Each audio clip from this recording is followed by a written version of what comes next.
It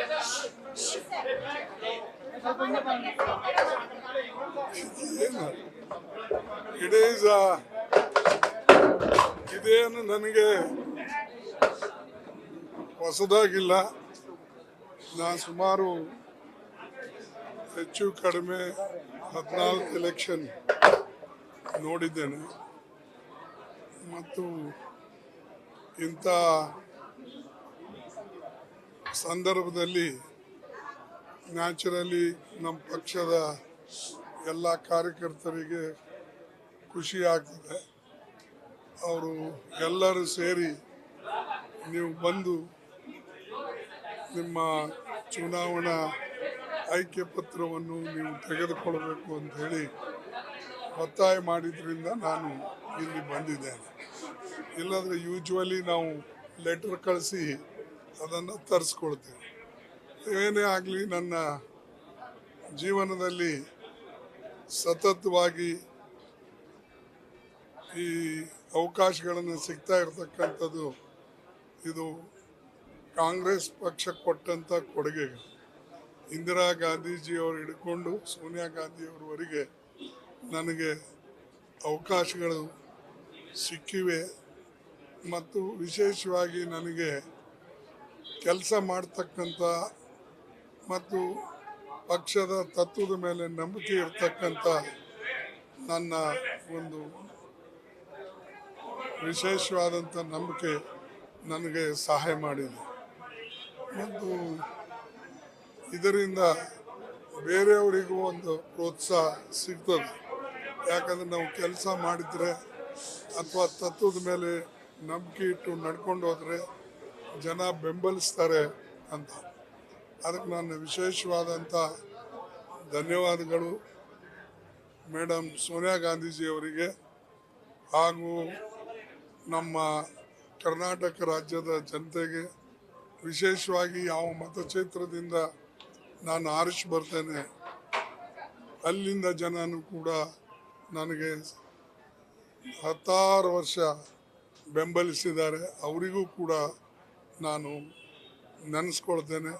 ಮತ್ತು ರಾಹುಲ್ ಗಾಂಧೀಜಿಯವರು ಭಾಳಷ್ಟು ನನ್ನ ಜೊತೆಯಲ್ಲಿದ್ದು ನನಗೆ ಪ್ರೋತ್ಸಾಹ ನೀಡ್ತಕ್ಕಂಥದ್ದು, ನನಗೆ ಬೆಂಬಲ ನೀಡ್ತಕ್ಕಂಥದ್ದು ಮತ್ತು ನನ್ನ ಜೊತೆಯಲ್ಲಿ ಯಾವಾಗಲೂ ಸ್ವಾರ್ಥತೆಯಿಂದ ವರ್ತಿಸಿ ಅವರು ಒಂದು ವಿಶೇಷವಾದಂಥ ಅವರು ಗುಣವನ್ನು ನಾನು ಮೆಚ್ಚುತ್ತೇನೆ. ಅದಕ್ಕೆ ನಮಗೆ ಪುನಃ ರಾಹುಲ್ ಗಾಂಧಿ ಜೊತೆಯಲ್ಲಿ ಸೋನಿಯಾ ಗಾಂಧೀಜಿಯವ್ರ ಜೊತೆಯಲ್ಲಿ ಕೆಲಸ ಮಾಡೋಕ್ಕೆ ಕರ್ನಾಟಕ ಜನತೆ ಅವಕಾಶ ಮಾಡಿಕೊಟ್ಟಿದೆ. ಅವರೆಲ್ಲರಿಗೆ ಧನ್ಯವಾದಗಳನ್ನು ಹೇಳಿ ನಿಮ್ಮೆಲ್ಲರಿಗೂ ಕೂಡ ನಾನು ಧನ್ಯವಾದಗಳು ಹೇಳ್ತೇನೆ. ಯಾಕಂದರೆ ಯಾವಾಗಲೂ ಯಾವುದೇ ಒಂದು ಕೆಲಸದಲ್ಲಿ ಅಥವಾ ವಿಶೇಷವಾಗಿ ರಾಜಕಾರಣದಲ್ಲಿ ಮೀಡಿಯಾ ಸಪೋರ್ಟ್ ಇಲ್ಲದೆ ಅಥವಾ ಮೀಡಿಯಾ ಬೆಂಬಲ ಇಲ್ಲದೆ, ಪತ್ರಿಕೆ ಬೆಂಬಲ ಇಲ್ಲದೆ ಯಾರೂ ಕೂಡ ಜನರಿಗೆ ಪರಿಚಿತರಾಗೋದಿಲ್ಲ. ಜನರಿಗೆ ಪರಿಚಿತರಾಗಬೇಕು. ನಿಮ್ಮ ಇರ್ತಕ್ಕಂಥ ಸ್ವಭಾವದ ಬಗ್ಗೆ ಅಥವಾ ನಿಮ್ಮಲ್ಲಿ ಇರ್ತಕ್ಕಂಥ ಒಳ್ಳೆಯ ಗುಣಗಳನ್ನು ಅಥವಾ ನಿಮ್ಮ ಲೋಪದೋಷಗಳನ್ನು ಎತ್ತಿ ಹಿಡಿತಕ್ಕಂಥವ್ರು, ತೋರಿಸ್ತಕ್ಕಂಥವ್ರು ಮೀಡಿಯಾದ. ಇತ್ತೀಚೆಗೆ ಬೇರೆ ವಿಚಾರ. ಆದರೆ ನಾನೇನು ಪಾಲಿಟಿಕ್ಸ್ನಾಗ ಇಲ್ಲಿ ಈ ವಿಧಾನಸೌಧದಲ್ಲಿ 72ರಲ್ಲಿ ಕಾಲಿಟ್ಟಿದ್ದೇನೆ. ಆವಾಗಿನಿಂದ ನಾನು ನೋಡಿ ಅನೇಕ ಏರುಪೇರುಗಳು ನೋಡಿದ್ದೇನೆ. ಅದಕ್ಕೆ ಈಗ ಸ್ವಲ್ಪ ಬದಲಾವಣೆ ಆಗಿದೆ ಅಲ್ಲಿ ಇಲ್ಲಿ ಸ್ವಲ್ಪ ಮೀಡಿಯಾದಲ್ಲಿ. ಮೊದಲು ಹಾಗಿರ್ತಿರಲಿಲ್ಲ. ಏನಾರ ಇದ್ದರೆ ಬಂದು ಜನ ಪ್ರೀತಿಯಿಂದ ಕಾಣ್ತಿದ್ರು, ನಾವು ಅಷ್ಟೇ ಪ್ರೀತಿಯಿಂದ ಕಾಣ್ತೀವಿ. ಈಗೆಲ್ಲ ಸಾಕಷ್ಟು ಜನ ಬಾಯಸ್ಡು ಇರ್ತಾರೆ, ಪ್ರಿಜುಡಿಸ್ ಇರ್ತಾರೆ. ಯಾಕಂದರೆ ಸರ್ಕಾರ ಒತ್ತಡನೂ ಕೂಡ ಕೆಲವು ಕಡೆ ಇರೋದ್ರಿಂದ ಅದು ಸ್ವಲ್ಪ ಅವರು ವಿಚಲಿತರಾಗಿದ್ದಾರೆ. ಯಾಕಂದರೆ ಕಾರ್ಪೊರೇಟ್ ಕಂಪನಿಗಳು ಇದನ್ನು ಮೀಡಿಯಾ ಇವತ್ತು ಅವ್ರ ಕಂಟ್ರೋಲ್ ತೆಗೆದುಕೊಂಡಿದ್ದಾರೆ. ಎಲ್ಲ ದೊಡ್ಡ ದೊಡ್ಡ ಉದ್ಯಮದಾರ ಕೈಯಲ್ಲಿವೆ. ಮೊದಲು ಆಗಿರಲಿಲ್ಲ. ಜರ್ನಲಿಸ್ಟು ಅಥವಾ ಟಿ ವಿ ಚಾನಲ್ಸು ಯಾವಾಗಲೂ ಕೂಡ ನಿಷ್ಪಕ್ಷಪಾತವಾಗಿ ತನ್ನ ಅನಿಸಿಕೆಗಳನ್ನು ಅಥವಾ ಬೇರೆಯವರ ಹೇಳಿಕೆಗಳನ್ನು ತೆಗೆದುಕೊಂಡು ಮುಂದೆ ಸಾಗ್ತಿದ್ರು. ಆದರೆ ಈಗ ದೊಡ್ಡ ಪ್ರಮಾಣದಲ್ಲಿ ಈ ಉದ್ಯಮದಾರ ಇದರಲ್ಲಿ ಇಳಿದು ಅವರ ವಿಚಾರಗಳನ್ನು ಆ ಒಂದು ಮೀಡಿಯಾ ಮೇಲೆ ಹೇರ್ತಕ್ಕಂಥದ್ದು ಮಾಡ್ತಾ ಇದ್ದಾರೆ. ಅದು ಡೆಮಾಕ್ರಸಿಗೆ ಒಳ್ಳೆಯದಲ್ಲ. ಡೆಮಾಕ್ರಸಿ ಯಶಸ್ವಿಯಾಗಿ ನಡಿಬೇಕಾದರೆ ನಿಷ್ಪಕ್ಷಪಾತವಾದಂಥ ಚಾನಲೂ ಬೇಕು, ಮೀಡಿಯಾನೂ ಬೇಕು, ಮತ್ತು ನಮ್ಮ ವರ್ತನೆಯೂ ಕೂಡ ಆಗಿರಬೇಕು.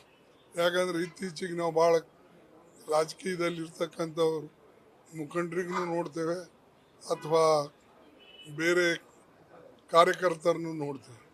ಈ ಒಂದು 60 ವರ್ಷದಲ್ಲಿ ನಾನು ಭಾಳ ಬದಲಾವಣೆ ಕಂಡಿದ್ದೇನೆ. ಅದರಲ್ಲಿ ಈಗ ಸುಧಾರಣೆ ಆಗಬೇಕು ಅಂತಕ್ಕಂಥದ್ದು ನನ್ನ ಇಚ್ಛೆ. ನೋಡೋಣ ಅದು ಏನಾಗ್ತದೆ ಮುಂದೆ ಗೊತ್ತಿಲ್ಲ.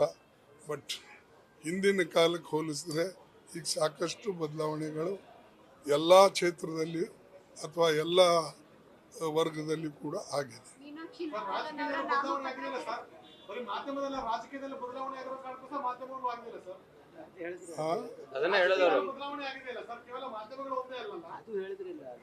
ಮಾಧ್ಯಮದಲ್ಲಿ ಯಾಕೆ ನಾ ಮಾಧ್ಯಮ ಹೇಳಿದಂದ್ರೆ ಅನೇಕ ಚಾನೆಲ್ಗಳು ಯಾರು ದೊಡ್ಡ ದೊಡ್ಡ ಕಾರ್ಪೊರೇಟ್ ಜನ ಖರೀದಿ ಮಾಡಿದ್ದಾರೆ. ಮೊದಲು ಹಂಗಿರಲಿಲ್ಲ. ಯಾರೇ ಒಂದು ಪತ್ರಿಕೆ ನಡೆಸಿದ್ರೆ ಅವರು ಪ್ರಾಮಾಣಿಕವಾಗಿ ಎದುರು ಕುಂತು ನೋಡಿ ಬರೆದು ಮಾಡ್ತಾಯಿದ್ರು. ಆದರೆ ಈಗ ಓನರ್ ಎಲ್ಲೋ ಇರ್ತಾನೆ, ಅವನು ಡಿಕ್ಟೇಟ್ ಮಾಡ್ತಾನೆ. ಇದು ವ್ಯತ್ಯಾಸ. ರಾಜಕಾರಣಿಗಳ ಬದಲಾವಣೆ ಏನು? ರಾಜಕಾರಣಿಗಳು ನೀವು ಒಳ್ಳೆ ತತ್ವದ ಮೇಲೆ ನಡೆದ್ರೆ ನಿಮಗೆ ಯಶಸ್ಸು ಸಿಗ್ತದೆ. ನೀವು ಐಡಿಯಾಲಜಿ ಬಿಟ್ಟು ತತ್ವಗಳ ಬಿಟ್ಟು ಬೇರೆ ರೀತಿಯಲ್ಲಿ ನಡೆದ್ರೆ ಜನ ಅವ್ರಿಗೆ ಪಾಠ ಕಲಿಸ್ತಾರೆ. ಅದಕ್ಕೆ ಜನರಿಂದ ಎಲೆಕ್ಟ್ ಆಗಿ ಬರ್ತಾರೆ ರಾಜಕಾರಣಿಗಳು. ಈ ಸಾರಿ ಸರಿ ಇರಲಿಲ್ಲ ಅಂದ್ರೆ ನೆಕ್ಸ್ಟ್ ಟೈಮ್ ಅವ್ರಿಗೆ ಪಾಠ ಕಲಿಸ್ತಾರೆ. ಆದರೆ ಉದ್ಯಮದಾರಿಗೆ ಯಾರು ಪಾಠ ಕಲಿಸ್ಬೇಕು? ಅವ್ರಿಗೆ ಯಾರು ಕಾರ್ಪೊರೇಟ್ದವ್ರಿಗೆ ಯಾರು ಹೇಳಬೇಕು?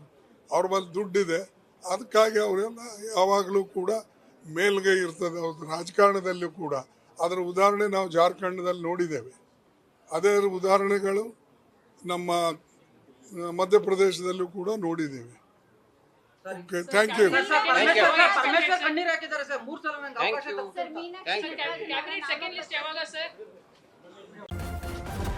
ನ್ಯೂಸ್ ಫಸ್ಟ್ ನಿರ್ಭೀತಿಯಿಂದ ನಿಮ್ಮ ಪರವಾಗಿ.